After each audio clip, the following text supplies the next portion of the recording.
Hai, apa khabar semua? Jumpa lagi kita pada hari ini untuk subjek pendidikan moral, yang mana pada minggu ini kita akan membicarakan tentang tajuk perubahan diri remaja. Okey, baiklah. Pada minggu ini apa objektif yang kita akan capai? Yang pertama sekali adalah untuk menjelaskan bentuk-bentuk perubahan diri remaja.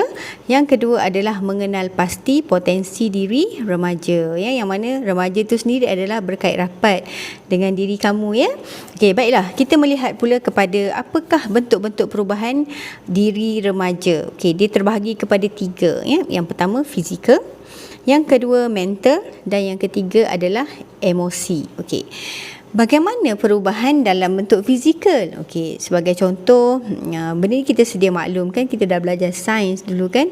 Perubahan-perubahan dalam diri kita, perubahan fizikal termasuklah tubuh badan, suara, warna kulit dan sebagainya. Itu benda yang boleh kita lihat daripada segi luaran, dan perubahan ini adalah satu perubahan yang normal, ya, yang berlaku dalam diri remaja. Okey, baiklah. Yang kedua adalah daripada segi perubahan mental. Okey, bagaimana perubahan mental ini berlaku, ya? Sebab kita kan pergi belajar. So bila pergi belajar tu dia ada perubahan daripada segi penguasaan ilmu, ya, ketahanan akal, dan juga faktor rohani yang memberi kekuatan kepada emosi, ya.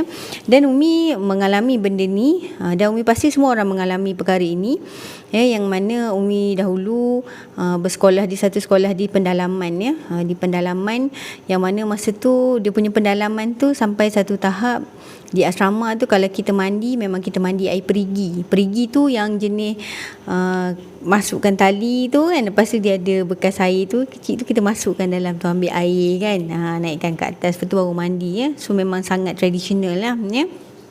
Bangun pagi pukul 4 pagi.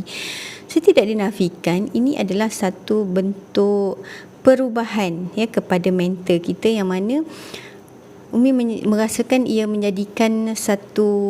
adalah satu proses yang menjadikan kita kuat mental kita. Sebab dulu masa duduk kat rumah tak ada pun bangun pukul 4 pagi, tak ada pun nak kena ambil air daripada perigi, daripada telaga kan. Tapi bila sekolah, macam ni rupanya. Jadi memang sangat-sangat dia melatih kita punya mental kita untuk kuat, ya, untuk sentiasa bertahan dan untuk sentiasa positif, ya. Baiklah, dan Umi sangat menghargai sebenarnya pengalaman itu, ya.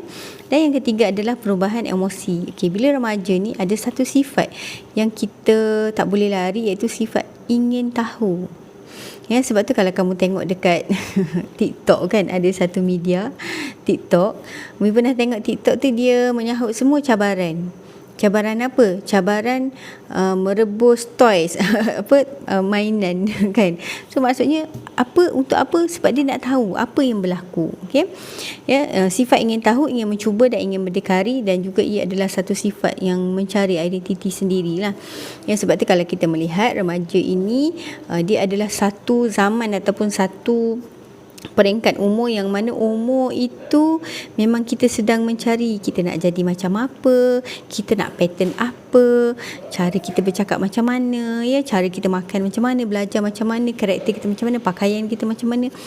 Dan ini kita namakan sebagai proses mencari identiti diri.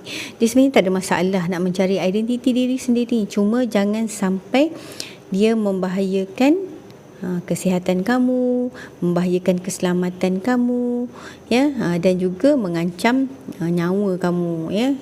Okey, dan seterusnya kita melihat bagaimana potensi diri remaja tu boleh dibina. Okey, yang pertama sekali adalah dengan menilai diri sendiri, atau kita sebut sebagai muhasabah lah, koreksi diri, ya. Okey, bagaimana nak membina imej yang positif, ya? Macam mana kita nak meletakkan imej diri kita? Adakah kita nak imej yang positif? Adakah kita nak nampak negatif? Okey, jadi di sini atas kebijaksanaan kamu lah untuk memilih, ya. Dan pastinya kita kena ada nilai-nilai yang positif dalam diri kita, ya. Dan jangan lupa untuk yakin, mesti yakin dengan kebolehan diri sendiri. Yakin dan percaya bahawa kamu akan boleh buat, kamu akan sentiasa positif. Baiklah. Dan seterusnya, pada dalam umur remaja ni kita selalu juga kadang-kadang membandingkan diri kita dengan orang lain. Okey, dia membandingkan diri ni, kita memang dah tak boleh lari dah sifat kita daripada membandingkan diri dengan orang lain.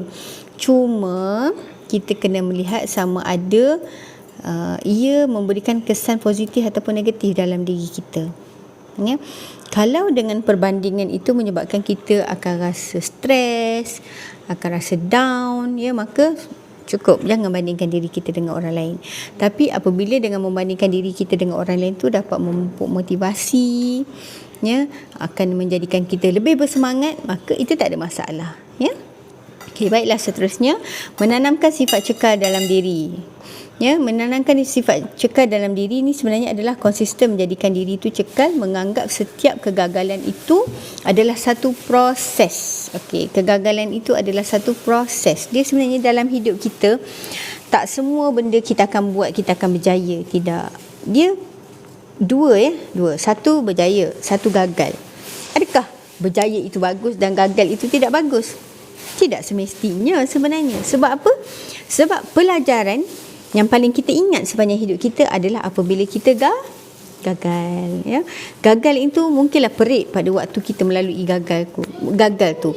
Tapi percayalah, gagal itu adalah satu pembelajaran yang sangat bagus untuk kita membentuk peribadi kita, dan biasanya apabila kita melalui kegagalan, kita tak nak gagal untuk kali keduanya, kan? Okey. Dan daripada kegagalan itulah sebenarnya yang membentuk kesabaran dan ketabahan hidup kita dalam menghadapi satu-satu perkara. Okey, baiklah.